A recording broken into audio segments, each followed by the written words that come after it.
Kembali lagi di Cerita Cinta Channel. Jangan lupa like, comment, and subscribe ya. Terima kasih. Tintin, suara klakson mobil membuyarkan lamunan kecil gadis itu. Segera ia menoleh menemukan sosok berperawakan manis itu menyapa. Mau bareng? Tawarnya setelah menurunkan kaca mobilnya. Tanpa banyak berpikir, Inggit mengiyakan ajakan Ares.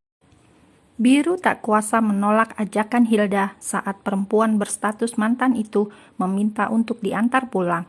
Sebenarnya ia yang sudah membuat janji dengan Inggit, tapi entah mengapa permintaan Hilda tidak mampu dicegah. Bahkan perempuan itu nekat saja langsung menaiki si kuda besi kesayangan mantan kekasihnya itu. Gua antar pulang, dak. Sorry, mungkin ini yang terakhir. Gua harap lo jangan lagi ngerecokin hidup gue. Pinta Biru berharap Hilda mau mengerti. Iya, tapi gue ingin yang terakhir ini kita jalan, agar gue bisa memaafkan lo dan melepas dengan tenang, ucap Hilda berbohong. Lo mau kemana? Tanyanya tak sabaran, bukan karena cepat ingin jalan, tapi ingin cepat semua berakhir. Ke mall, kita belanja, main, nonton, pokoknya melakukan sesuatu yang menyenangkan. Setelah itu gue janji gak akan minta lagi. Please Al, turutin gue yang terakhir kali sebelum kita benar-benar menyudahi hubungan ini, ucapnya sendu. Biru nampak dilema, keluar dari lingkaran Hilda ternyata sulit juga. Ia pantang menyerah. Biru pikir tak apa kalau hari itu menjadi hari terakhir mereka. Oke, gue turutin kemauan lo terakhir kali, tapi gue cuma bisa ngantar lo belanja, selebihnya gue gak mau, jawabnya datar. Hilda berseru senang. Ia hendak mendaratkan kecupan singkat di pipi pria itu, tapi keburu Biru menghindar. Entah mengapa, Biru merasa benar-benar risih. Saat kendaraan mulai membelah jalanan, berkali-kali Biru mengurai pelukan hangat Hilda yang mengunci dari balik punggungnya. Biru sungguh merasa tidak nyaman dan rasanya benar-benar aneh. Tolong jangan begini, dak. Lepasin tangan lo. Gue juga jalannya pelan-pelan. Sergah Biru menepis dan memisahkan tangan Hilda yang saling bertautan, mengurung posesif. Hilda mendengus kesal, namun ia segera menormalkan ekspresi wajahnya agar Biru tidak berubah pikiran. Susah payah perempuan itu membujuk, entah siapa perempuan yang telah menggantikan posisinya, hingga Biru pun merasa risih bila Hilda sentuh. Hilda benar-benar penasaran, laki-laki itu berubah 180 derajat. Al, apa lo tengah dekat dengan seseorang? Tanya Hilda hati-hati. Mereka sudah sampai di mall. Entah mengapa, Biru ingin cepat berakhir dan terbebas dari perempuan sahabat istrinya ini. Bukan urusan lo, jawab Biru ketus. Cepat selesaikan kegiatan lo, apa yang ingin lo beli? Gua harus cepat pulang. Sergahnya terdengar menjengkelkan. Ih, baru datang juga. Rengek Hilda manja, bergelayut di lengan Biru. Jalan sendiri, dak. Kita sudah bukan pasangan kekasih. Tepis Biru ketus. Iya, gue jalan sendiri, jawab Hilda mengalah. Setelah puas berbelanja, Biru ingin segera pulang. Tetapi perempuan itu merengek lapar. Biru mendesah dalam. Ada rasa dongkol tetapi kembali mengingatkan ini yang terakhir. Akhirnya pria itu mengiyakan. Anggap saja hari ini sedekah untuk mantan kekasihnya. Mereka mengunjungi food court terdekat di mall. Hilda sengaja berlama-lama. Untuk membunuh rasa curiga, Hilda berdalih belajar bersama dengan gadis itu yang pura-pura ingin meminjam laptop karena harus deadline tugas. Al, gue boleh pinjem laptop lo nggak? Ada deadline tugas, gue hampir lupa. Nanggung nih kalau harus pulang. Kilahnya mencari alasan. Biru yang tengah asik menyelingi aktivitasnya dengan bermain game, mengiyakan. Iya, Biru sengaja mensiasati kebersamaan mereka dengan bermain game di ponselnya. Berharap Hilda jenuh, tapi ternyata perempuan itu tak protes, malah nugas. Enggan bertanya, Biru mengiyakan saja dan menyodorkan laptop kesayangannya itu yang baru ia ambil dari tas punggungnya.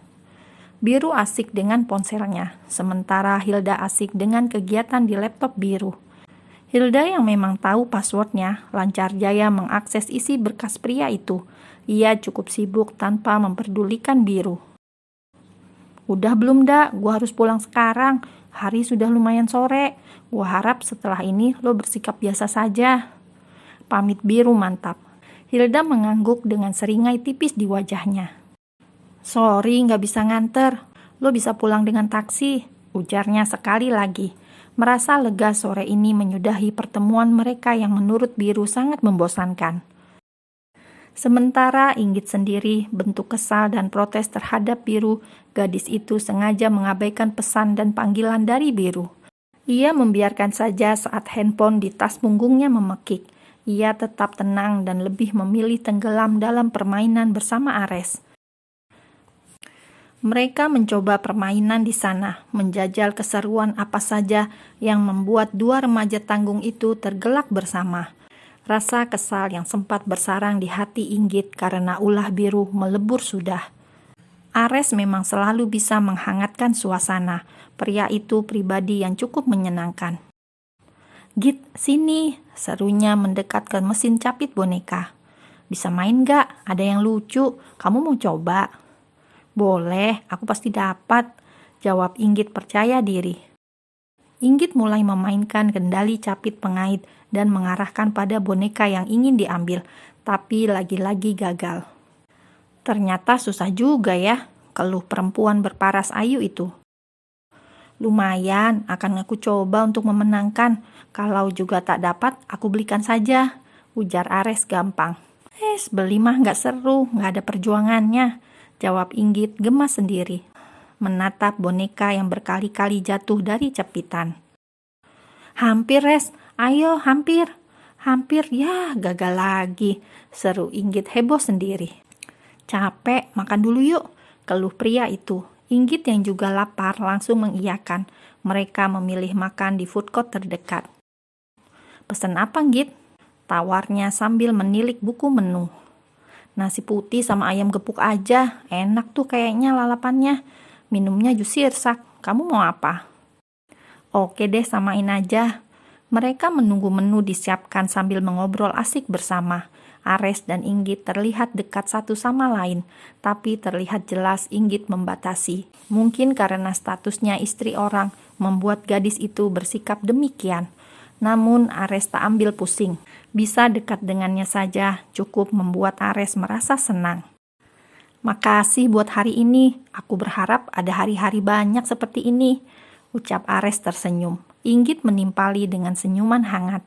Jeda sesaat setelah akhirnya pesanan mereka datang. Mereka makan dalam diam. Bentar ya, tiba-tiba Ares pamit ke belakang. Mau kemana? Inggit berseru penasaran. Bentar doang, tungguin 10 menit, ujar Ares bergegas. Tak berselang lama, pria itu kembali dengan menenteng boneka teddy bear berukuran sedang. Buat kamu, pria itu menyodorkan boneka berukuran sedang itu dengan semeringah. Gemes banget sih, makasih, jawab Inggit menerima benda lucu berbulu hangat warna pink itu. Kamu bisa peluk dia saat tidur, anggap saja itu aku, hehehe. Ares tertawa gaje, geli sendiri. Inggit menimpali dengan anggukan kecil. Usai mengisi perut dengan alhamdulillah, Inggit dan Ares masih duduk bersahaja ngobrol sebentar. Rasanya Inggit malas pulang. Tapi mau tidak mau gadis itu harus pulang. Waktu sudah hampir petang, senja terlihat menyapa di ujung remang angkasa. Baik Biru dan juga Inggit tenggelam dengan aktivitas sore mereka. Keduanya berjalan dengan pasangan masing-masing. Ares dengan Inggit yang sore itu menghabiskan waktu di mall dengan mengunjungi time zone, dan Biru dengan Hilda yang mengantar mantan kekasihnya itu membelanjakan sesuatu. Keduanya dalam wilayah yang sama. Di tempat itu juga tak sengaja Mama Diana dan Bu Tami yang tengah asik habis berbelanja bulanan bersama. Tak sengaja ekor matanya menangkap bayangan anak-anak mereka, memergoki mereka dari kejauhan. Karena merasa tidak begitu yakin, refleks Mama Diana mendekati di mana Inggit bermain. Sedang Bu Tami mendekati Biru yang tengah di toko pakaian. Kedua orang tua itu berucap istighfar sebisa mungkin, melihat pemandangan di depan matanya yang membuat hati menohok kesal. Tidak ada yang menegur, namun hanya saling melaporkan dan mengangguk dalam kesepakatan.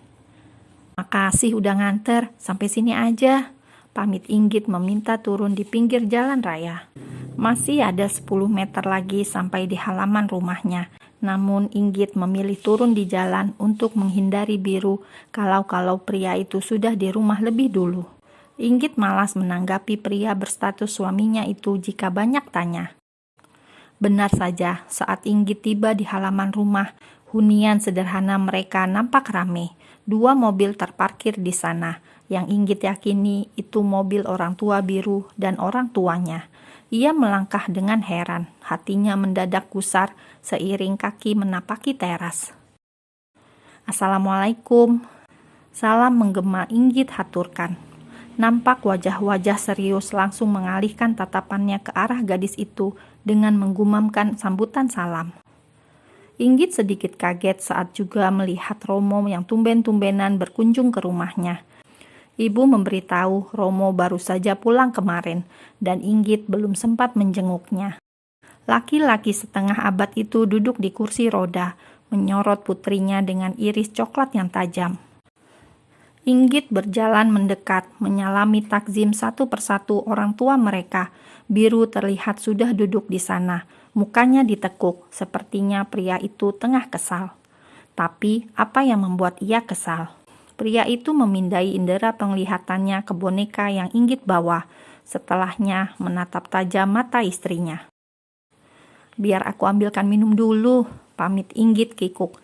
Terasa aneh saat tidak ada yang bersuara di antara mereka, hanya keheningan yang menyapa. Inggit ke belakang dengan langkah bingung, namun segera ia membuat jamuan untuk mertua dan orang tuanya.